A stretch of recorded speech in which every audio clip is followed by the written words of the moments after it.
आपको यदि हाथ पांव थोड़ा मोड़ा हिलाना हो तो हिला सकते हो, बिल्कुल निडर होकर के, क्योंकि इस मार्ग में आने वाले के मन में यदि जरा सी भी शंका हुई, जरा सा भी भय हुआ, जरा सा संकोच हुआ, जरा सी लज्जा हुई, तब भी चूक जाओगे। तब भी जिस लक्ष्य को लेकर हम यहाँ आए हैं उस लक्ष्य से क्या हो जाओगे, चूक जाओगे। इसलिए निडर होकर, निश्चिंत होकर, निर्भीक होकर, एक यही तो स्थान ऐसा है जहां भय का भूत भाग जाता है। एक यही तो स्थान ऐसा है जहां कोई लज्जा नहीं, कोई संकोच नहीं, ये सब शरीर के साथ जुड़ा है। और आप इस समय आपका मन शरीर के साथ नहीं जुड़ा होना चाहिए, आपका मन चेतना से जुड़ा होना चाहिए, आपका मन अपने आप से जुड़ा होना चाहिए, आपके मन में मानव जीवन का लक्ष्य होना चाहिए। जैसे अर्जुन का लक्ष्य था मच्छी की आंख का भेदन करना। पूछा गुरुदेव ने, अर्जुन तुमको क्या दिख रहा है? अर्जुन ने कहा, गुरुदेव मुझे बस मच्छी की आंख और आंख दिखाई दे रही है। लक्ष्य का भेदन हो गया। उसी प्रकार से सत्संग में हम आए किस लक्ष्य को लेकर के हैं, यदि उस लक्ष्य से हमारा मन चूक गया तो आना व्यर्थ हो जाएगा।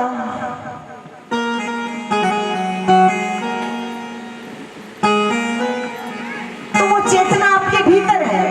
कह रही है देवी द्रौपदी, मैं मानती हूँ साकार स्वरूप से आप मथुरा में विराजमान हो, चेतना रूप से आप मेरे भीतर विराजमान हो, और व्यापक रूप से आप सर्वत्र हो। श्री कृष्ण द्वारिकावासी कृष्ण गोपी जन प्रिय कौरवे परिभूत किम पश्यसि केशव। कहाँ था देवी द्रौपदी का मन भाई? देवी द्रौपदी का मन व्यासपीठ पे था, और जब तक व्यासपीठ से नीचे द्रौपदी का मन था तब तक चिल्लाती रही, गुरु द्रोण बोलो, गुरु द्रोण बोलो, पितामह बोलो। क्या बात है, इतनी बड़ी बड़ी सफेद दाढ़ी वाले बैठे हैं और गुरु द्रोणाचार्य जी लंबे लंबे भाषण देने वाले बैठे हैं, लेकिन किसी के मुख से कोई शब्द सही को सही और गलत को गलत कहने की कोई क्षमता, क्योंकि माया से जुड़े हुए थे मन, शरीरों से जुड़े हुए थे मन, इसलिए सब मूक थे। गुरु द्रोण बोलो, गुरु द्रोण बोलो, पितामह बोलो, ये इज्जत क्यों? प्रश्न की कड़छी खड़ी रही। जब तक देवी द्रौपदी का मन व्यासपीठ पे नहीं आ गया तब तक प्रश्न की कड़छी क्या रही, खड़ी रही सबके सामने। गुरु द्रोण बोलो, गुरु द्रोण बोलो, पितामह बोलो, ये इज्जत क्यों लुटी जा रही है? लुटी जा रही है।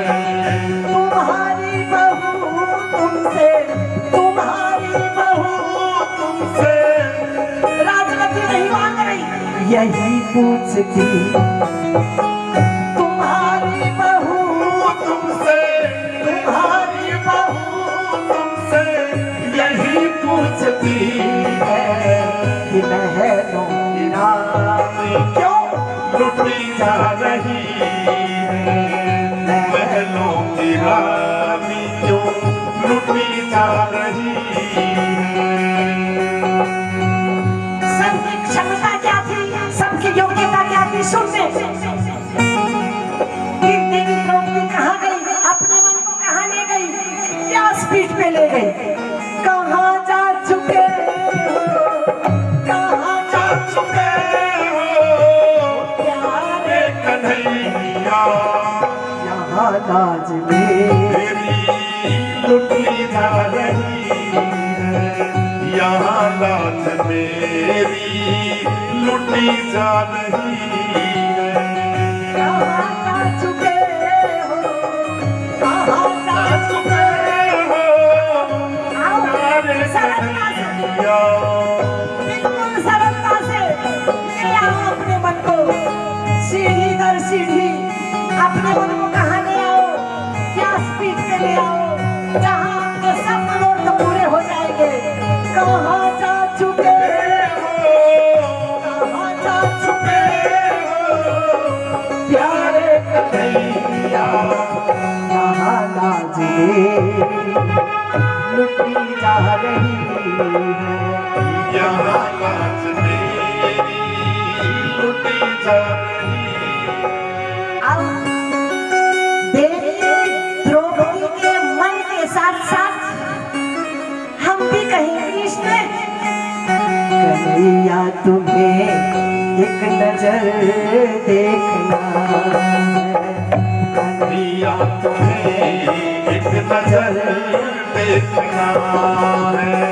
जिधर तुम झुके हो, जिधर तुम झुके हो उधर देखना है, कन्हैया तुम्हें एक नजर देखना है, कन्हैया तुम्हें एक नजर देखना है।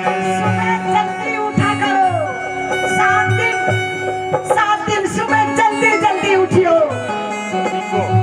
रोजमर्रा के काम जल्दी जल्दी करना, बल्कि ज्यादा काम करना, ज्यादा सेवा करना, ज्यादा घरों को संवार कर रखना, और समय से पहले इसी भावना को लिए हुए कन्हैया तुम्हें एक नजर देखना है, कन्हैया तुम्हें एक नजर देखना है। जिधर तुम झुके हो, जिधर तुम झुके हो, उधर देखना है, कन्हैया तुम्हें एक नजर देखना है, कन्हैया तुम्हें एक नजर देखना है। जब उधर देवी द्रौपदी का मन गया तो समझ ही नहीं पाया कोई कि सारी बीच नारी है, नारी बीच सारी है, सारी ही की नारी है कि नारी ही की। सुनी तेरे मोहन में, सुनी तेरे मोहन में, जब द्रौपदी की उन्हें याद आई, अपने वचन उन्हें याद आई, अपने वचन की। एक बार शरणागत होकर, शरणागत शरण है भाई, एक बार शरणागत होकर कह देता प्रभु मैं तेरा, और कर देता मैं अभय उसे, सब भूतों से यह व्रत मेरा। सुनी तेरे मोहन में, सुनी तेरे मोहन में, जब द्रौपदी की उन्हें याद आई, अपने वचन की उन्हें याद आई, अपने वचन की। करी देर पल की ना, करी देर पल की ना, सभा में पधारे दुशासन की शक्ति घटी जा रही है, दुशासन की शक्ति घटी जा रही है। खेच खेच साड़ी, खेच खेच साड़ी, दुशासन बिहारा समझ गई मैं भैया, सहारा तुम्हारा समझ गई मैं भैया, सहारा तुम्हारा। साड़ी की हर तह में,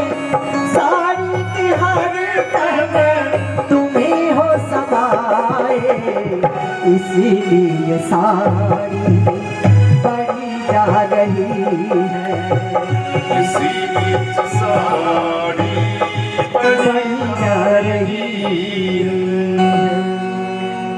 साड़ी बीच नारी है, नारी बीच साड़ी है, साड़ी ही की नारी है कि नारी ही की साड़ी है। तो भगवान क्या है? चैतन्य स्वरूप है, सत्य स्वरूप है, आनंद स्वरूप है। ऐसे आनंद घन को, ऐसे चैतन्य स्वरूप को, ऐसे सत्य स्वरूप को हमारा मन प्रणाम करता है, वंदन करता है, नमन करता है।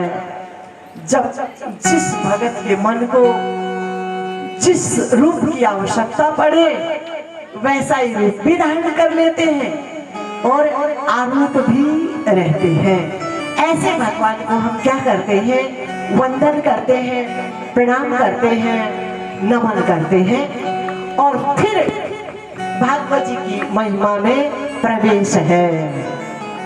क्योंकि पहले समझ लिया ना, इस श्लोक में भगवान की महिमा को विस्तार से कहते हैं। और क्या महिमा है महाराज भागवत जी की? तो कहा, अपने गुरुजों ने कहा कि आओ फिर चलते हैं। नैमिषे सूतवासिना मभिपाद्य महामतिं कथामृत रसस्वादः कुशलः सौनको प्रवृत्ति। नैमिषारण्य का क्षेत्र है जहां 88,000 महापुरुषों का कुंभ हुआ है, एकत्रित हुए हैं। हमारे शरीर में 88,000 नस नाड़ियां हैं।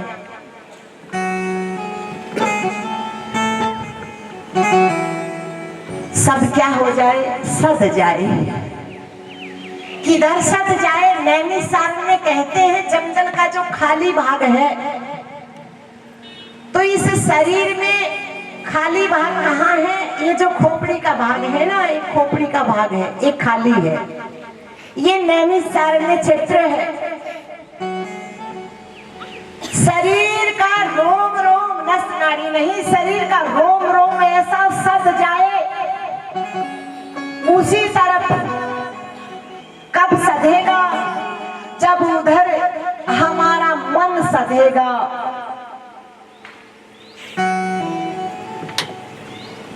सूत जी ही हमारा मन है। ऐसे सूत जी महाराज जो संपूर्ण सत शास्त्रों में पारंगत है, जो ज्ञान का भंडार है। हमारा मन भी आत्मा से भिन्न नहीं है। शरीर अलग करके, कोई मन अलग करके कुछ नहीं है, आत्मा का ही भाग है। मन में संपूर्ण ज्ञान है, लेकिन वो प्रकट कब हो गया? जब मन सब ओर से, शरीर के रोम रोम से सत जाए। गुरु जी के शब्दों में, जिन्होंने मन मार लिया मैं तो उन्हें संतों का दास। जिन्होंने मन मार लिया मैं तो उन्हें संतों का दास। जिन्होंने मन मार लिया मैं तो उन संतों का दास। जिन्होंने मन मार लिया। ऐसे सब ओर से सदे हुए जो महापुरुष हैं, जिनका नाम, शरीर का नाम सूत जी महाराज हैं, तो हमारा मन सदा हुआ मन ही सूत जी है। संपूर्ण नस नाड़ियां ही क्या है? ऋषि मुनि है। क्या सुंदर कहा किसी अनुभूत महापुरुष ने कि परमात्मा के प्रति हमारे मन में प्रेम जब अनंत हो गया तो शरीर का रोम रोम संत हो गया। ये देह बन गया देवालय और हमारा मन स्वयं क्या हो गया, महंत हो गया। जिन्होंने मन मार लिया मैं तो उन संतों का दास, जिन्होंने मन मार लिया मैं। ऐसे सूत जी महाराज व्यासपीठ पे विराजमान हैं और सोने का भी 88,000 महापुरुषों ने, और इनको संकेत किसने दिया, ब्रह्मलोक में गए सभी महापुरुष कि मानव का चोला मिला है। उन महापुरुषों के लिए तो क्या पाना और क्या खोना महाराज। महामाने आत्मा, जिस चोले में रहते हुए जो मन उस महानता का अनुभव कर गया, महानता का स्वरूप हो गया, ऐसे जो महापुरुष हैं उनके लिए क्या प्रश्न क्या उत्तर, उनके लिए कुछ करना अपने लिए शेष नहीं रह जाता। उन महापुरुषों की प्रत्येक क्रिया समाज के कल्याण के लिए होती है, साधकों के कल्याण के लिए होती है। तो ऐसे 88,000 महापुरुषों ने ऐसा विचार किया कि मानव का चोला, भारत भूमि, संतों का सानिध्य, इसका लाभ हमारा मन कैसे उठा सकता है। ऐसा भाव, ऐसी जिज्ञासा लेकर ब्रह्मलोक में पहुंचे। निर्णय निकला मंथन में कि सत्संग हो, मानव जीवन का लाभ, भारत भूमि का लाभ, संतों के संग का लाभ कब हो, जब सत्संग हो, जब कुछ सत विचारों का मंथन हो,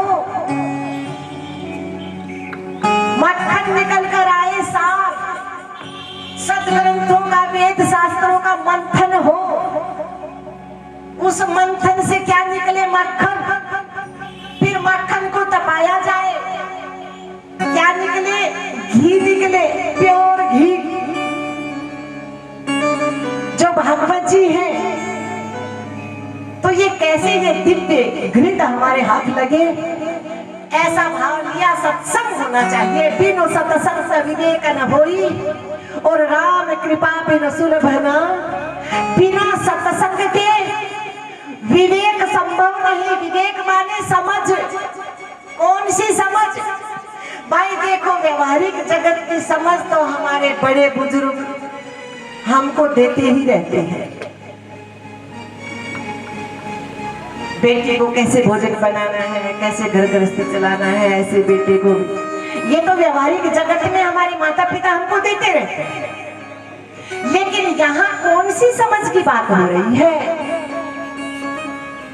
जो तुलसी बाबा कह रहे हैं, और 88,000 महापुरुषों का भी प्रश्न यही रहेगा। ध्यान रखना इस बात का, हम यहीं से चलेंगे। बिनु सत्संग विवेक न होई, बिनु सत्संग विवेक न होई, बिनु सत्संग विवेक न होई। राम कृपा बिनु सुलभ न सोई, राम कृपा बिनु सुलभ न सोई, बिनु सत्संग विवेक न होई, बिनु सत्संग विवेक न होई। राम कृपा बिनु सुलभ न सोई, राम कृपा बिनु सुलभ न सोई। तो विवेक सत्संग के बिना संभव नहीं। और सत्संग कहाँ रखा जाए? ब्रह्म ब्रह्मलोक में पहुंचे। ब्रह्मदेव जी ने चक्र छोड़ा, ध्यान रहे वही चक्र है, ये नाभि से उठता है। ब्रह्मदेव जी ने क्या किया, एक चक्र छोड़ा और कहा इस चक्र की नेमी जिस स्थान पे टिके वही स्थान सत्संग के लिए क्या होगा, दिव्य होगा, उपयुक्त होगा, लाभकारी होगा, जन्म मृत्यु के चक्कर से हमेशा हमेशा के लिए छुड़ा देने वाला होगा, संपूर्ण मनोरथों की सिद्धि करने वाला होगा। समझ में आ रहा है? यदि बाह्य दृष्टि से देखो तो ये लीलाएं बहुत पहले हो चुकी, आज इनको क्यों गाया जा रहा है, आज इन लीलाओं को बार बार क्यों दोहराया जा रहा है?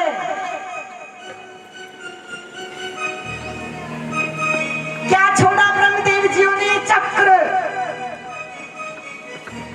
बार बार हमें दिशा दी जा रही है, प्रत्येक लीला के मार्ग से, माध्यम से हमारे मन को सही दिशा बताने का प्रयास किया जा रहा है। कहीं धोखे में न रह जाओ, कहीं किसी ठग के चक्कर में न आ जाओ, कहीं बाह्य जगत को ही सब कुछ न मान बैठो, कहीं इस शरीर को ही सत्य न मान बैठो। इसलिए बार बार जगाने का प्रयास किया जा रहा है, बार बार ये शंखनाद किया जा रहा है, बार बार आरती घंटे घड़ियाल बजाए जा रहे हैं, हर रोज घी का दीपक जगाया जा रहा है, हर रोज धूप अगरबत्ती जलाई जा रही है, हर रोज रोज हवन किए जा रहे हैं, हर रोज रोज माला घुमाई जा रही है। लक्ष्य क्या है, मतलब क्या है, परिणाम क्या होना चाहिए? बस इकट्ठे हुए, ढोल ढाल बजाया, दो बातें बोली तुमने सुनी और चलते बने, क्या यही लक्ष्य है? इससे तो कोई फायदा नहीं होने वाला। चक्कर छोड़ा है ब्रह्मदेव जी ने और कहा इस चक्र की नेमी जहां टिके समझ लेना उस स्थान में कोई धोखा नहीं है, जिसके लिए गुरु जी ने कह दिया कि 100 का भात मोहर लोटे में, 100 का भात मोहर लोटे, जे हम नहीं रह सकते लोटे में, हम नहीं रह सकते लोटे में, 100 का भात मोहर लोटे में, 100 का भात मोहर लोटे में, हम नहीं रह सकते लोटे में, हम नहीं रह सकते लोटे में। जिन्स पड़ी चेतना आत्मा, जिन्स पड़ी कोठे मेरे, आग भूस में लगरी, मेरा कुछ नहीं चलता रे, जले मिथिला नगरी, मेरा कुछ नहीं चलता रे, जले मिथिला नगरी। चला है वो चक्र, नेमी कहाँ टिकी, अरण्य में। शब्द बोला ब्रह्मदेव ने, इस चक्र की नेमी जहां टिके, ब्रह्म ज्ञान की भर भर गोली, ब्रह्म ज्ञान की भर भर गोली, ओ भर किले बहता की, सच्चिदानंद तू, सच्चिदानंद तू, नित्य निर्द्वंद तू, जीव माना, अरे बन गया देह का तू दीवाना। ब्रह्म ज्ञान की भर भर गोली, हाँ पिलाओ पिलाओ, की भर भर गोली, ब्रह्म ज्ञान की भर भर गोली, ब्रह्म ज्ञान की भर भर गोली। क्या आया है, क्या आया आपके लिए, बोतल में जल जीरा, कोई उपदेश आया है, गलती ना करना, मुस्कुरा कर इतनी दिव्य ज्ञान को टाल मत देना, यही तो गलती हो रही है।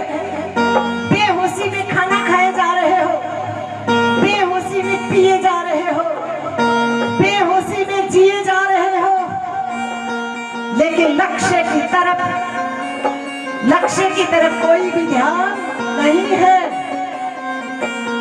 एक जलजीरे की बोतल आई है, इसका डाटा तोड़ो और गटक गटक गटका गाओ। क्या परिणाम है, क्या मतलब है, क्या उपदेश है?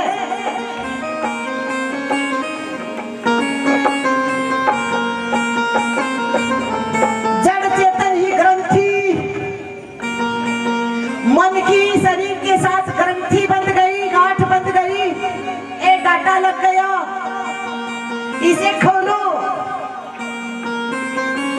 तू तो कोई, तू शरीर नहीं है, खोलो इस डाटे को और आत्मा रूपी अमृत को पी जाए, तुम्हारा मन निहाल हो जाएगा। तू तो कोई अजब है तेरा, अजब तमाशा जग में जो। तू तो ये बताओ, डाटा तोड़ा, पेज जो था उसको पान किया, बोतल को कहाँ डाल दिया? संभाल कर रखा क्या? बोतल से लगाव रखा क्या? तुम्हारा मन में किससे लगाव है? जो जल है भीतर उससे लगाव है। अच्छी बात, पी जाओ, लेकिन बाद में ऐसा तो नहीं कि तुम्हारा मन बोतल से बंधा रहे। ठीक उसी प्रकार से इस शरीर भी, ये जगत भी एक बोतल की तरह है, इसके भीतर अमृत रूपी जलजीरा भरा है, चेतना रूपी अमृत भरा है, उसको तुम्हारा मन पी जाए और फिर इससे चिपके घूमोगे क्या? इससे काम निकालो अपना। जो प्रारब्ध को लेकर ये शरीर बना है, उस प्रारब्ध को चुकता करो, नाते रिश्तों के माध्यम से चुकता करो, लड़ाई झगड़े के माध्यम से चुकता करो, प्यार प्रेम के माध्यम से चुकता करो, निपटारा करो और चलते बनो महाराज। यहाँ तुम्हारा स्थायी आसन नहीं है। हो गया काम, पी गए।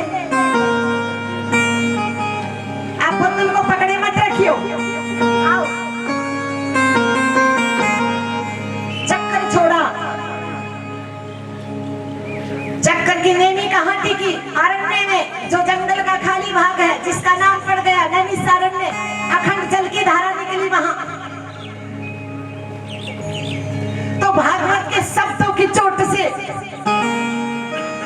हमारे मन में सोई हुई वो वृत्ति जगे,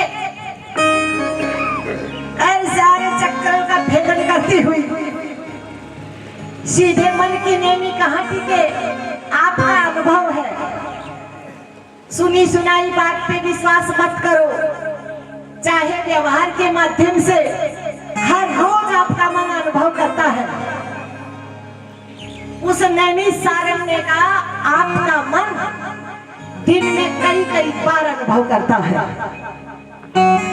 किसी ने तुम्हारे साथ मन के विपरीत व्यवहार कर दिया, कड़वे शब्दों का प्रयोग किया, उसी क्षण ध्यान दोगे, तुम्हारा मन सब ओर से सिमटेगा, आंखें बंद होंगी और कहां जाएगा मन? नैमिषारण्य की ओर जाएगा। सब ओर से हटते ही मन एकाएक कहां जाता है? आंखें बंद होती ही खोपड़ी की तरफ जाता है और कई बार तुम्हारा अनुभव होता है। गुरु जी ने गाया ना, घर में लड़ाई रोज की मरहली, दिन में कई कई बार, चलो सजने के देश में मरहली, छोड़े बाबुल का चलो सजन के देश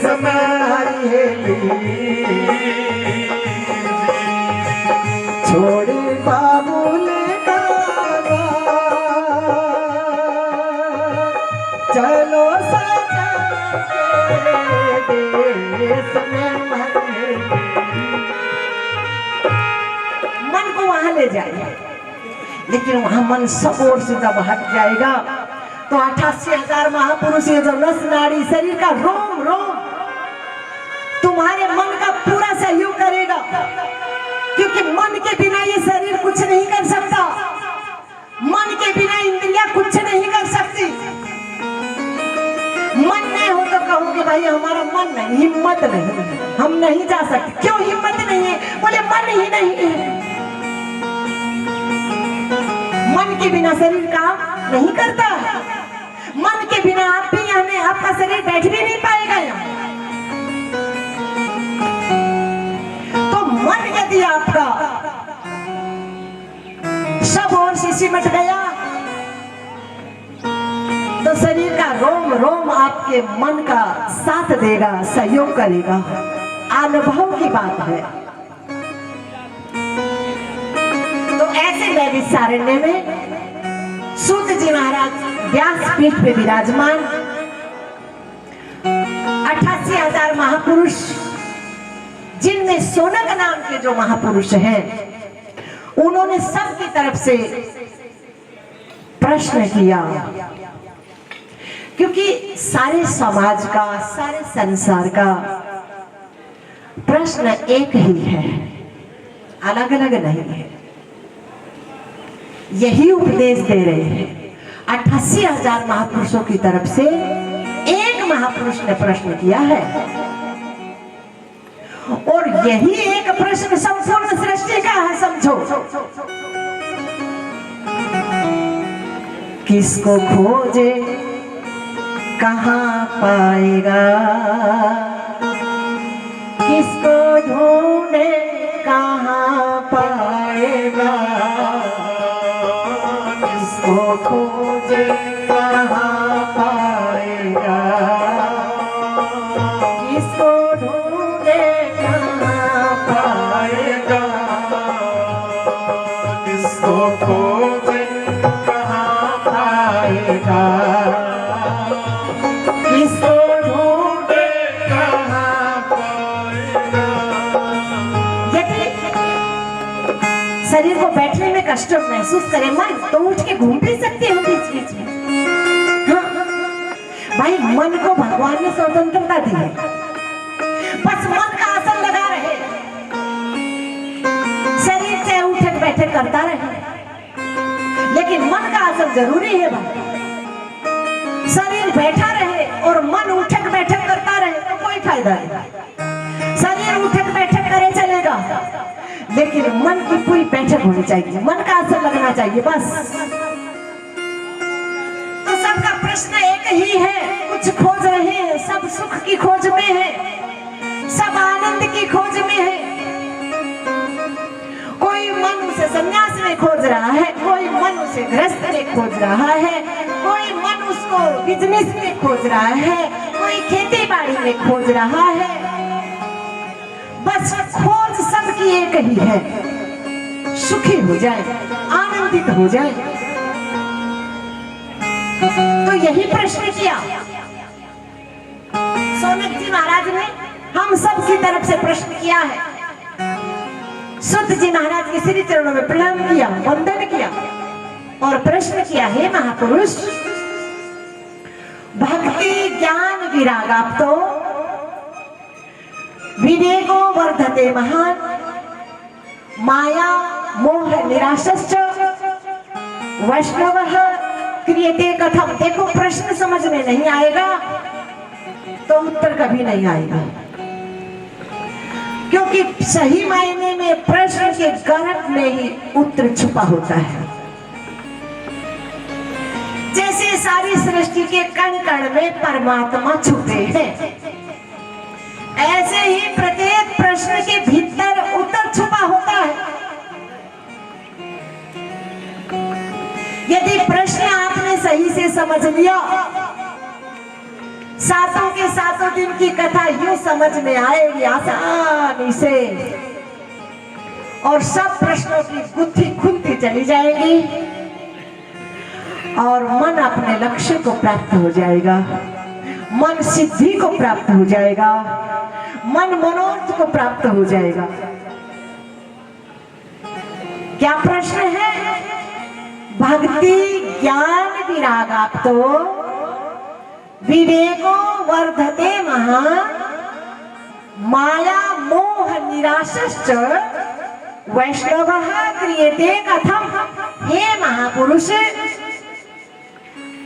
क्या करे, कौन सा कार्य करे, कौन सी साधना करे, कौन सा आसन लगाए, कौन सा तीर्थ करे, कौन सा व्रत करे, कौन सी कथा सुने, कौन सा सत्संग सुने,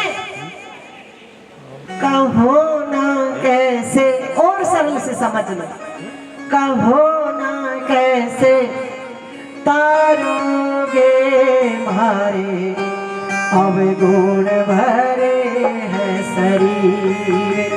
शरीर यहाँ मन को लेना है, इस शरीर को नहीं लेना है, मन को लेना है। कहो ना कैसे तारोगे मारे अवगुण भरे है शरीर।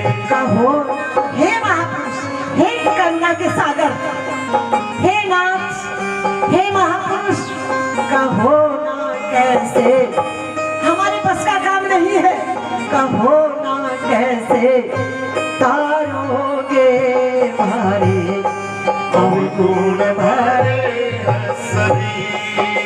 कहो ना कैसे तारोगे मारे अवगुण भरे है शरीर। कहो ना कैसे तारोगे मारे अवगुण भरे है शरीर। कितनी करुणा भरी होगी, कितना भाव भरा होगा उन महापुरुष के मन में अपने गुरु के प्रति, जिन्होंने इन शब्दों का उच्चारण किया है। कहो ना कैसे तारोगे मारे अवगुण भरे है शरीर। कहो ना कैसे तारोगे मारे अवगुण भरे है शरीर। कहो ना महापुरुष, क्या करे भक्तवृंद, क्या करे वैष्णव, क्या करे जिज्ञासु, क्या करे कल्याण की कामना वाले,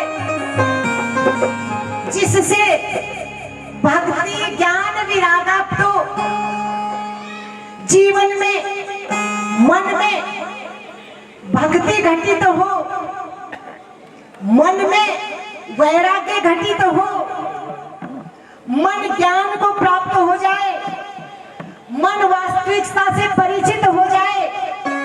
इसके लिए हे महापुरुष, क्या करे हमारा मन, जो विवेक की प्राप्ति हो जाए। विवेक माने समझ,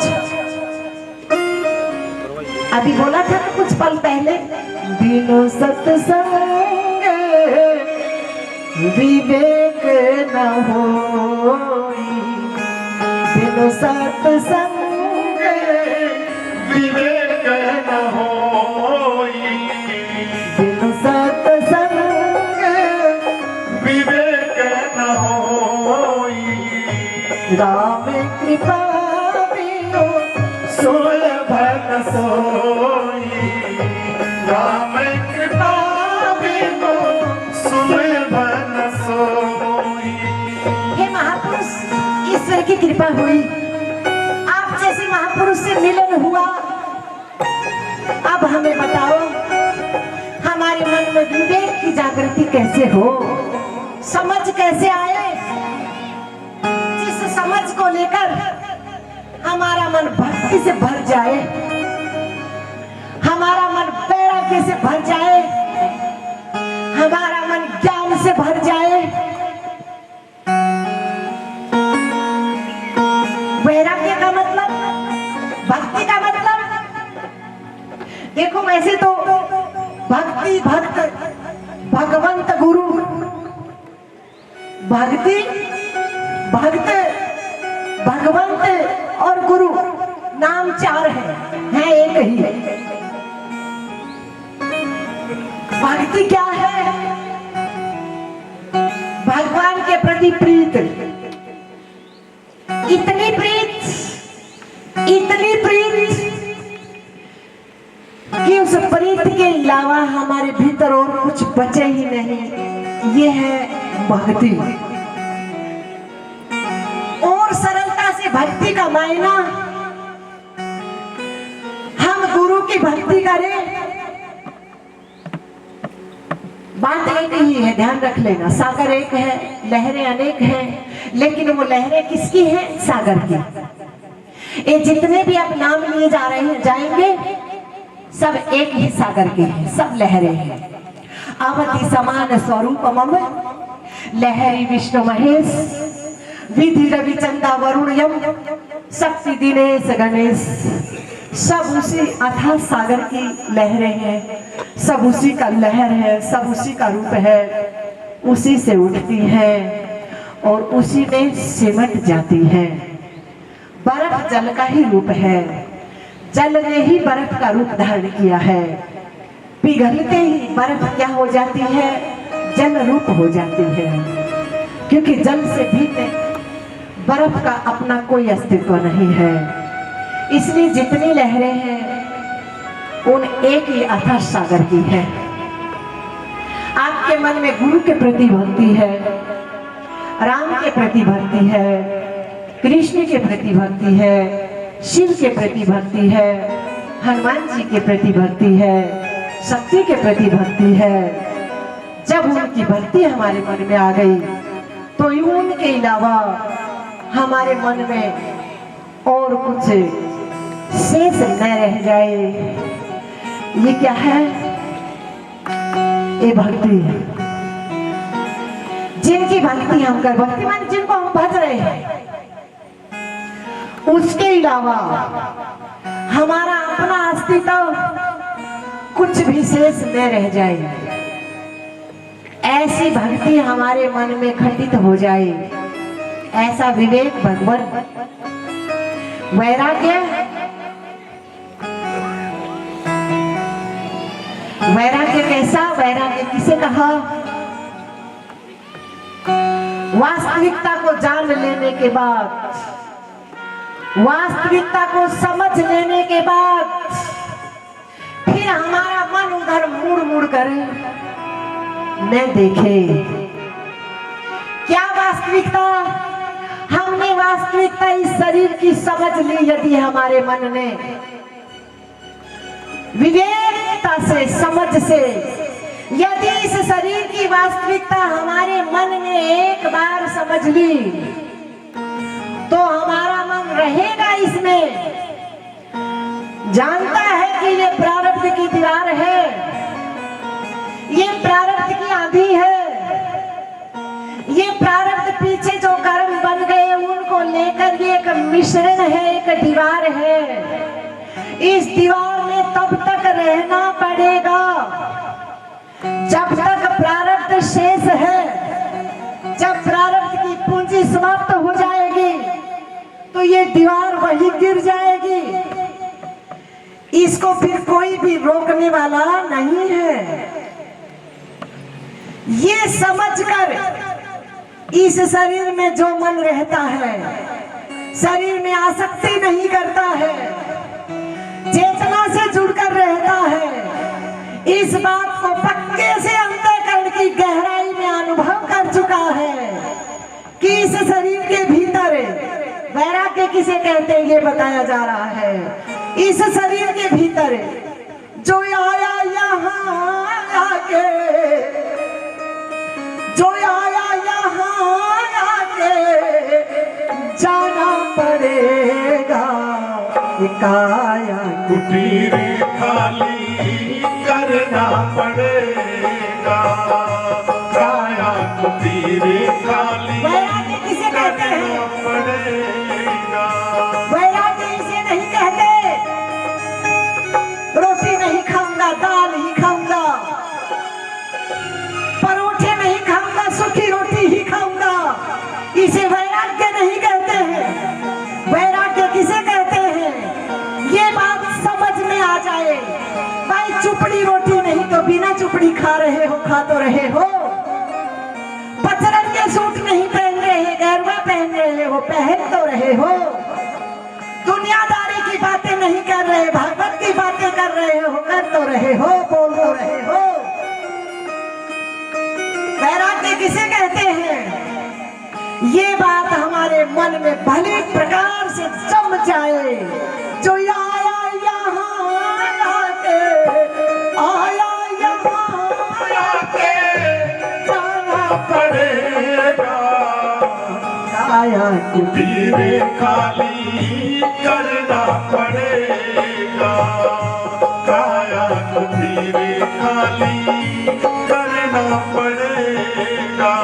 स्नान कराओ, जवान जगत की मर्यादा रखते हुए वस्त्र पहनाओ, देख रेख करो, साफ सफाई रखो घर में, वैसे इस घर की भी साफ सफाई रखो।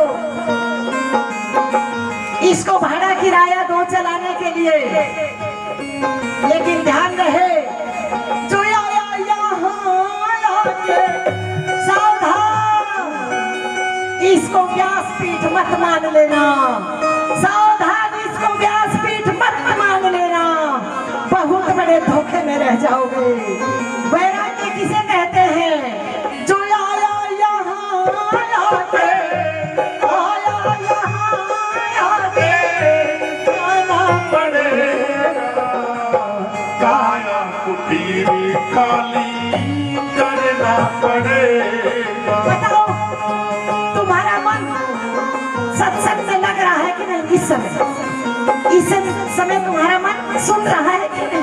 कोई हलचल नहीं है ना, क्योंकि तुम्हारा मन वैराग्य में है। इस समय विवेक आ गया तुम्हारे मन में, कितनी देर के लिए आया वो तो तुम जानो, तुम्हारा राम। लेकिन इस समय तुम्हारी बैठक, तुम्हारा मन बता रहा है कि तुम्हारे मन ने वैराग्य को स्वीकार किया है। जो आया यहाँ आके, आया यहाँ आके जाना पड़ेगा, काया कुटीर खाली करना पड़ेगा, काया कुटीर खाली करना पड़ेगा। पसीने की बूंद आ गई, इनको पोंछना कोई अपराध नहीं है। पसीने की बूंद आ गई, इसको पोंछना, इसको साफ करना अपराध नहीं है, कर ही लेना चाहिए। अपराध कब हो जाएगा? हाय राम, मर गई, हाय राम, मुझे पसीना आ गया, मैं मर गया, मेरा शरीर काम नहीं कर रहा, मारे जाओगे। पसीना पोंछना, वस्त्र पहनना, स्नान करना, आभूषण पहनना, कारोबार करना, सत्संग सुनना सुनाना तुम्हारा कुछ नहीं बिगाड़ेगा। बिगड़ जाएगा जब तुम्हारा मन इनके बिना रह नहीं पाएगा। जो आया यहाँ आके, आया यहाँ आके जाना पड़ेगा, काया कुटीर खाली करना पड़ेगा, काया कुटीर खाली करना पड़ेगा। भाड़े के कागल को, भाड़ा प्रारब्ध कर्मों की पूंजी है, ये पिछले कर्मों की पूंजी है। जैसे सोने के आभूषण अकेले के नहीं बनते, कुछ मिलावट करनी पड़ती है, वैसे ये पुण्य और पाप का मिश्रण है ये शरीर, ये पूंजी है तुम्हारी अपनी। जब तक पूंजी है तब तक दुनिया की कोई ताकत भी नहीं छुड़ा सकती। तुम भी प्रयास करोगे तब भी डूबते डूबते उबर जाओ, और पूंजी खत्म हो जाएगी तो इसे कोई बचा भी नहीं पाएगा। भाड़े के पार को, भाड़े के पार को क्या तू संभाले, एक दिन तुझे घर का मालिक निकाले, एक दिन तुझे घर का मालिक निकाले। किराएदार को ये समझ में आ जाए मेरा किराया क्या हो गया, पूरा हो गया, मकान खाली करना पड़ेगा, राजी राजी खाली कर दे तो इज्जत बनी रहती है ना, और नहीं तो फिर धक्के से खाली नहीं करवाता क्या मालिक। वैसे ही थोड़ी मोड़ी पूंजी बची, तब तक इससे अपने मन को अलग कर लो, वरना बड़ी बेइज्जती होगी समाज में। वो देखो कराई जगत में हासी, गाल करे मोह की फांसी।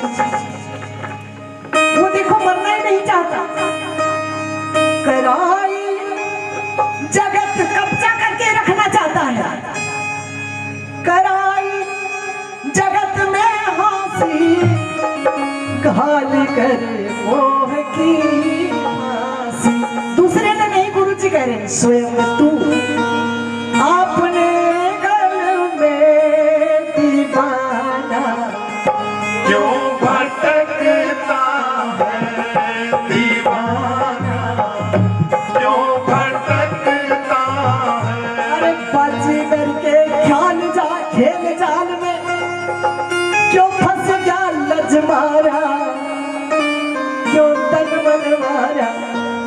बाजी करके ख्याल जाल में, अरे क्यों फंस गया लज मारा। शर्म नहीं आई कह रहे तेरे को, बाजी करके ख्याल जाल में, अरे क्यों फंस गया लज मारा, क्यों तन मन मारा।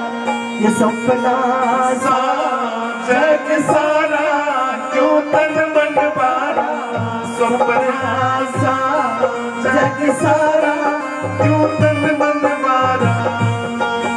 अपने दादा दादी परदादा परदादी है के, क्यों तन मन मारा सपना। इसे कैसे बैरागे समझ में आ जाए। तन मन मारा सपना सा जग सारा, क्यों तन मन मारा। जागो अब तो जागो, जाग मेरी सूरत तले।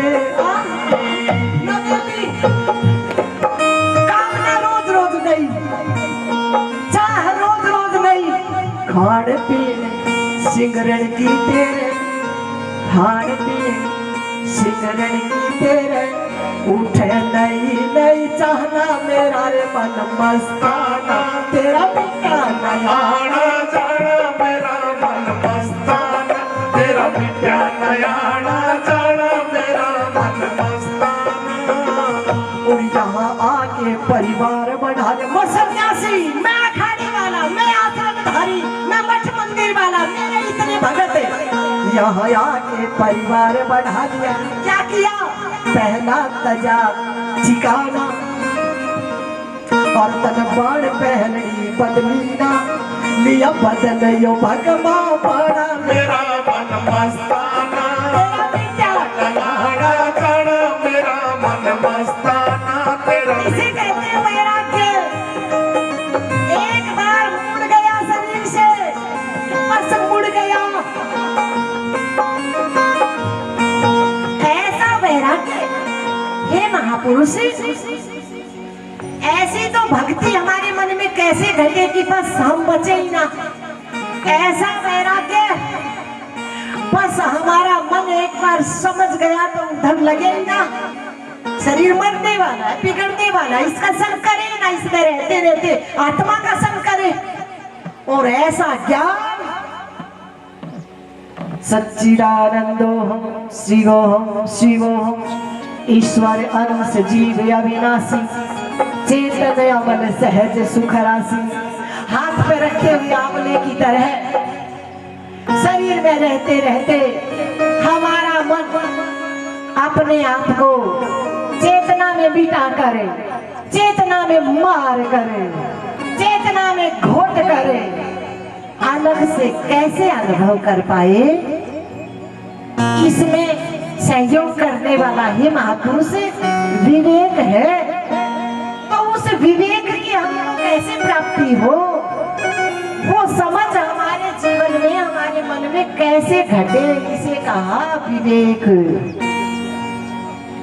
सूची महाराज बड़े प्रसन्न हुए, धन्य हो महापुरुषों, बड़ा सुंदर श्रेष्ठ लोक कल्याणकारी प्रश्न किया।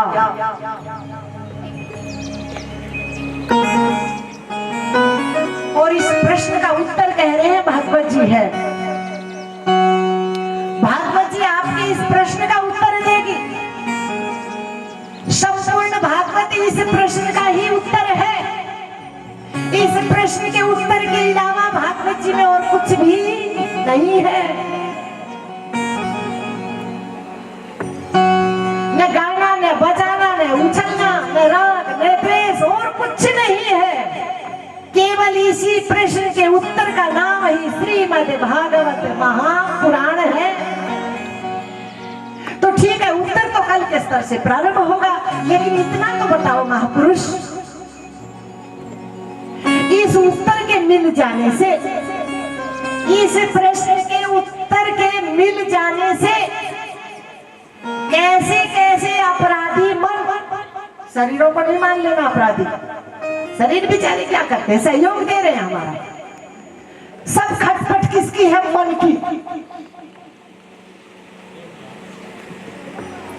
तो कैसे कैसे अपराधी मन,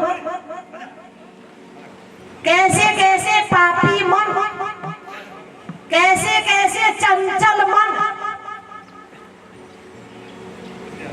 तर जाते हैं। सरल से शब्दों में कैसे कैसे दोषों से छुटकारा मिल जाता है मन को, कैसी कैसी काली मां धुल जाती है मन की, ये बताने की तो कृपा करें।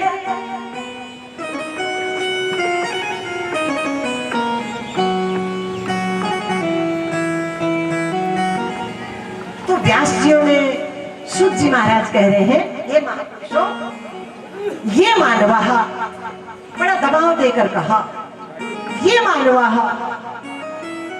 पापकृतस्तु सदा सर्वदा दुराचाररतः विमार्गदः क्रोधाग्निदग्धः कुटिलः कामिनः सप्ताह यज्ञ कलम पुनन्ति ते। कह रहे इस मानव चोले के मिल जाने के बाद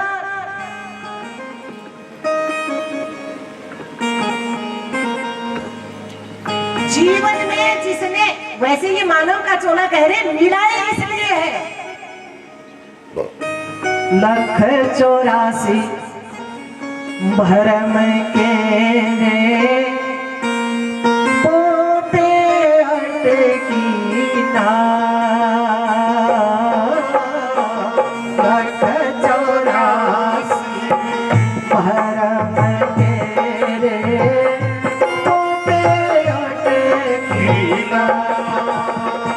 अब के जो ना बता रे,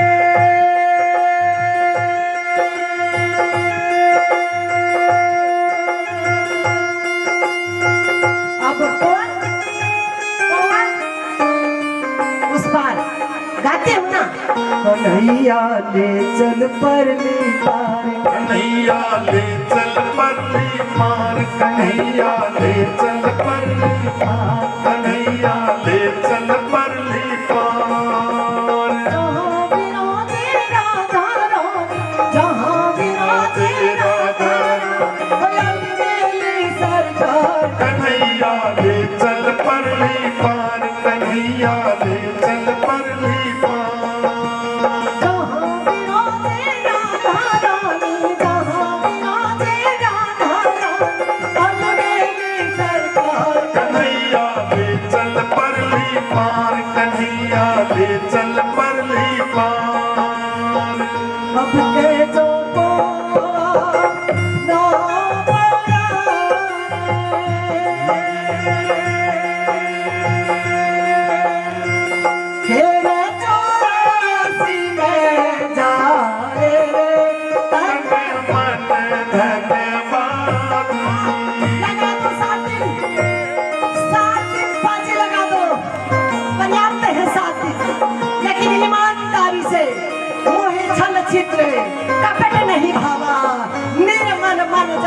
सो मोही पावा। लगा दो बाजी 3 घंटे की बाजी, ठीक 12 बजे से 3 बजे तक ऐसी बाजी लगा दो, ऐसी बाजी लगा दो। लागी रे तन मन धन बाजी, लागी रे तन मन धन बाजी। अब के जो ना बना रे, खेल 84 में जाए रे। तन मन धन बाजी, लागी रे तन मन धन बाजी। कबीरा क्या बात है, क्या रिश्ता है गुरु शिष्य का, क्या प्रीत है गुरु शिष्य की, क्या संबंध है गुरु शिष्य का। कबीरा धर्म दास से जीत भाई सके। ओ मेरे लाडले शिष्य, खड़ी हार हुई है या जीत हुई है, बता मेरे लाडले। कहे कबीरा धर्म दास से जीत भाई है के कबीरा धर्मी दास से। सावधान, यहाँ बाह्य जगत की हार जीत की बात नहीं है। बाह्य जगत से हार जाने वाला हरि से मिल जाता है, और भीतरी जगत में हार जाने वाला 84 में चला जाता है। ये भीतरी हार जीत की बात है। क्या तुम्हारे मन में अपनी इंद्रियों पे विजय प्राप्त की है? अपने जीवन में नाना प्रकार के जो कलेश जो विकार हैं, क्या उन पे बाजी मारी है, या पछाड़े गए, या हार गए,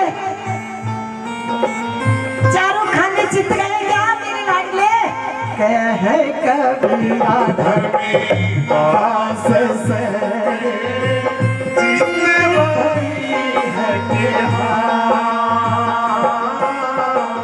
कहे कबीरा धर्मी दास से जीत भाई है के अब के जो बाजी जीत चले रे, अब के जो बाजी जीत चले रे। क्या बात है, सोई चतुर खिलाड़ी, पढ़ना लिखना चातुरी और सब गुड़िया का खेल। अजी पढ़ना लिखना चातुरी और सब गुड़िया का खेल। जब प्यारी दिली पीव से देई ताक मैंने, कह कबीरा धर्मी दास से जीत भाई है के कबीरा धर्मी टाइम पे आओगे, टाइम पे आओगे ना? टाइम पे ठीक 3 बजे मैं आऊँ तो सारी हाजिरी मिलनी चाहिए, पक्की बात है, पूछ लिया जाएगा। कहे कबीरा धर्मी दास से। यदि बैठने में कष्ट हो रहा हो तो अपने अपने घरों से कुर्सी, चारपाई, सोफे, गद्दे अपने अपने घरों से ला सकते हो, बहुत जगह है। कहे कबीरा धर्मी दास से जीत भाई है के अब के जो बाजी जीत चले रे, अब के जो बाजी जीत चले रे। सोई चतुर खिलाड़ी रे, तन मन धन बाजी, आला लागी रे तन मन धन बाजी।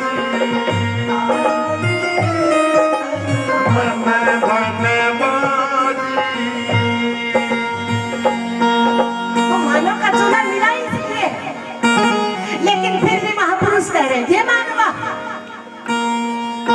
ये मानव चूल्हा मिलने के बाद मन पाप दस्तु सदा सर्वदा दुराचार रता एक अखंड। ये महाराज अखंड अपराध तो कोई नहीं कर सकता। कोई अखंड अपराध कर सकता है क्या? अखंड अपराध कर सकता है? समझ में आ रहा है क्या? अरे माताओं, लगातार एक सांस लड़ाई कर सकती हो क्या?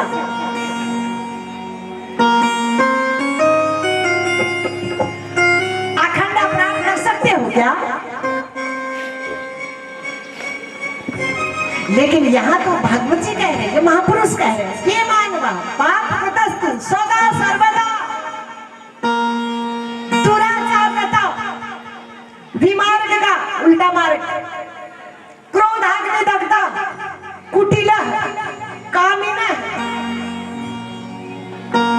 लो महाराज कह रहे मानव का चोला मिल जाने के बाद पाप कृतस्तु सदा सर्वदा धारा पर वह पाप कर रहा हो, दुराचार रहता दुराचरण में पड़ा हो, क्रोध की अग्नि में दुराचरण मनोर्थ पूर्ण ना हो, क्रोध आए अखंड जलता हो क्रोध की अग्नि में, कुटिला कुटिलता से छल बल से अपना मनोर्थ पूर्ण करना चाहता हो, सप्ताह यज्ञ न करो ऐसा मन भी यदि सप्ताह विधि के द्वारा भागवत जी की कथा सुने तो ऐसा मन भी क्या हो जाता है? कल्याण को प्राप्त हो जाता है, सिद्ध हो जाता है। हे महाराज और आखिरी में कहा विस्तार से आगे चले जाइए, आज थोड़े से में समेटेंगे। इतना समझ लिया ना कैसे कैसे अपराध किए हुआ मन भी क्या हो जाता है? हमने तो उतना कुछ नहीं किया, थोड़ी मोड़ी गलती बच्चों से हो ही जाती है, कोई ज्यादा बड़ा अपराध तो किसी ने नहीं किया ना, यहाँ थोड़ा थोड़ा तो बाल संभावत हो जाता है। और इतना कह दिया महापुरुष ने कि ऐसे ऐसे का भी कल्याण हो जाता है, ऐसा मन भी पवित्र हो जाता है, तो हमें तो फिर चिंता की बात ही क्या है? लेकिन एक और बात कही कि मानव शरीर में रहते रहते यदि सप्ताह विधि के द्वारा भागवत कथा श्रवण का सौभाग्य प्राप्त न हुआ हो और ये शरीर छूट जाए और प्रेत आदि बन जाए, प्रेत योनि मिल जाए, तो प्रेत योनि में भी यदि सप्ताह विधि के द्वारा भागवत जी की कथा श्रवण करे तो प्रेत योनि से भी छुटकारा मिल जाता है। 84 लाख योनि में प्रेत योनि का इनाम रखा है, क्योंकि प्रेत योनि सब योनियों से ज्यादा कष्टदायी होती है। तो कहा प्रेत योनि से मुक्ति मिल जाती है महाराज। किसको मिली महाराज? मानव चोला रहते रहते सप्ताह विधि के द्वारा नियम से बढ़िया से भगवत जी की कथा हमारा मन सुने, पवित्र हो जाए, कल्याण को प्राप्त हो जाए, बात जमती है। लेकिन ये चोला छूट जाने के बाद प्रेत योनि में किसी ने कथा सुनी और उसका कल्याण हो गया, ऐसा कोई इतिहास है क्या? तो धुंधकारी का इतिहास सुनाया। इतिहास का मतलब होता है ऐसा हुआ है, ऐसा घटित हुआ है,